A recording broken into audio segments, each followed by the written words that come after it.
mas labaw pa ang himuon sa Ginoo at natayuan niya sa ato. Ngano, tungod kay ingon ang pulong sa Ginoo, the Lord hath made all things, sa verse 4.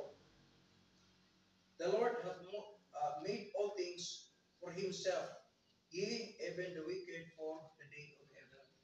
So ang Ginoo mismo adun sa lakang para sa mga butang ng kaigid.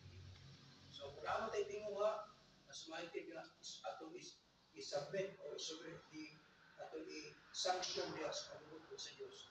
Kay ang Ginoo na ang matikayon ang tanan. Yung sa verse 3, nagsulti ang Bible na commit thy works unto the Lord, and thy thoughts shall be established. Gusto ka mapastar, gusto ka mapalangka, mapahilula, mapalangko ang tanan, yun ang Ginoo, commit thy works. So ako lang itong biyan sa Ginoo. Ang mga tanta, sumalas kakayahan to, diya sa Kristo sa Ginoo, ang Ginoo na yung mapahilula sa tanan. Saan di sa mga utang na mag-encourage na ako? Although daghan kayo mga gabi, hindi ko katulog, kung na ako sa akin, hindi ko sundan yung problema. Kasi nakulang kung sa'yo ang ngayon akong bato. Dibanding, nakatabagan ka sa BIR, kay at si Alan Lord, kaya kung mapinagpig, nakailan ko kwartalo di bayad, kung bayad na kung takot. So yun na, i-comfort us sa pulong sa Ginoo. Kung ano rin kahandog sa Diyos, dili lang kung gitawag kung result of righteousness, but ano gitawag to wise, no? To make us wise. Ngano, kung kayo pagkadlog sa Ginoo, is instruction of wisdom. Kung ilihok ang iyong kaalam, ihatag sa Ginoo sa mga bisan mo sa kayo tanong sa Ginoo, kung ano na kay kadlog sa Diyos. So, ang last recourse ng mga nimo, tungod kay imo mo gitugyan sa Ginoo ang tanan, ang kahadlok sa Diyos ulihok kung bunstak sa kaalam, kung mahimo ka pagyalam. So, ang to-fear the Lord, ang paghadlok sa Ginoo ay hindi lang po magresulta ang pagkamataro, kundi pagkamakialam sa mahimo ka makialamon. Kaya sa panahon nga maghadlok ka sa Diyos, dangog mo ka sa Ginoo. Kung ang kaalam mo lihok tungod kay siya at nagila sa kaalam. Ang kahadlok nandok sa Diyos, mo'y magkapalihok sa kaalam, mulihok para sa tuwa, para ikay ka. Kung sa'y angay buhat na. So, dini ato makita may suot, mas mayong kung matunan na ito sa tanang panahon ang paghadlok sa Ginoo. Kaya kung ano na tayo pagkamadlok sa Ginoo, kung resulta sa pagkamatarong, ikaduha ang pagka-magyalam. Ang katapusan, makita natin sa Bible may suot, na sa panahon, yun ang pulong sa Ginoo. Kung kahadlok ka sa Ginoo, makalikay ta sa kadautan. So kung may kahadlok ka sa Diyos, dito ka mahimo ka kadautan tungod kay nahadlok ka sa Ginoo. Kabalot nga, ang Ginoo 24/7 monitoring. Katanaw siya sa tanang panahon, sa tanang lugar. Kaya naman, in the Bible, the eyes of the Lord are in every place, beholding the evil and the good. So, kung may kahadlok ka sa Ginoo, dili ka maghimo og lakang na magpapadaot sa imo. No? Dili ka maghimo og lakang na ikasukan sa Ginoo, kaya na doon naman tayo kahadlok sa iya. So kung ang pagkahadlok sa Ginoo, o resulta sa pagkamatarong, ang resulta maigsoon, likay ko sa pagkamatarong. So, inani ka maayo maigsoon, ining word nga, the fear of the Lord. Simple na sultihan, pero lisod pag-apply niya. Dili sa yon ang pagkinabuhi magluto sa Diyos. Kaya sa panahon kung may kahadlok ka, magahula-hula naman talaan sa amay buhato na ito, beko, amay buhato niyo. Pero makita na nimo sa unahan ang resulta. Kung ako buhato niyo yung resulta, tingnan niyo, okay, padayon di siya kayo maayong resulta. Anak, kalantaw na ka sa unahan. Pero pagtanaw nimo, kita buhato na ito, lakot na ko niyo. Ikaw na ka, resulta niyo.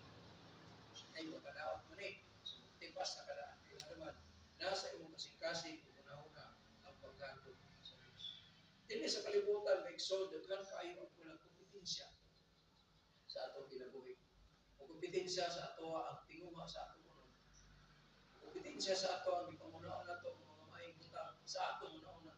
Pero wala ka kabulon di ay nga makadaot sa ato.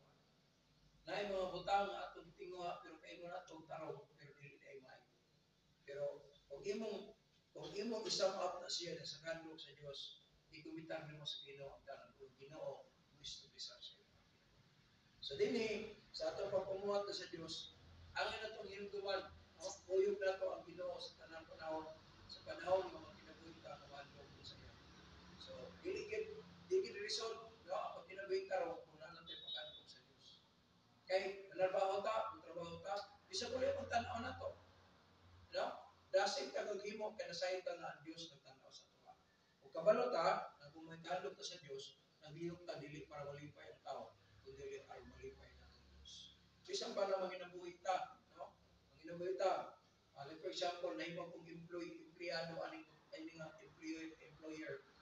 So, dili ko magtarong tungod kay kasi tan-awon ko sa ako dili. Magtarong ko kay anak ko sa Dios. Magtarong ko kay anak ko Dios na ako gipayo. So, pasabi na kung nagtanaw man imong boss o dili, ang pinaka-importante, naghimo ka, magkalipay ka sa Dios. Kung naala sa atong kasing-kasing na igsoon, kasiguro jud ko nga atong pagpamuhat, karon yun. No? Wala focus. Ila naman, damang kay kahandog sa Dios. So, ila manarbaho ta, bisan pag tao na kaning kaawag sa toa magpatrabaho ta. No? Susunod mo trabaho ta, ibutang isuro na dili ka magtrabaho ng gipayo ng mga amo nimo dili. Himo lang gid ka una sildado mo kanila pero ang pinaka the best ang imong gihimo para malipay ang imong Dios. Kung naala sa ato kasi ang paghandog sa Dios, resulta gid may. No? So, kita lain-lain man ta lain-lain tao kanang gitawag og level sa pagtuo. Lain-lain po ng design atong kasing-kasing ng una-una. Lain-lain po ang upbringing sa atong pagpinatuloy. Lain-lain po ang sitwasyon sa atong education. Kaya kung nagtuo ko nga, ako na agyan ng education, wala agi sa uwan. Pero pasiguro po kung nga ng education nga naagyan ninyo, lain po tingali sa ako naagyan. No? So, may prinsa kita na kita pero usa sa ako nasabtan na so tinuod ta mga luwas. Nakitay isa no usa na pareha kita tanan ang Holy Spirit nga gibutang sa Ginoo sa ato. Although laylay ta upbringing, laylay ta kinaiya, laylay ta characters, laylay tingali ta situation, laylay ta mga problema nga gina atubang sa kada adlaw. Pero kasiguro gid ko kung tinuod kang luwas na napa sa Dios, pareha kita Holy Spirit. Usara kita, diha kita magkahiusa. No? Kung tinuod kang luwas, anak kita sa Dios. So, anak kita sa Dios, we have this Holy Spirit of promise. So, yun ang dumala ito pang ayo.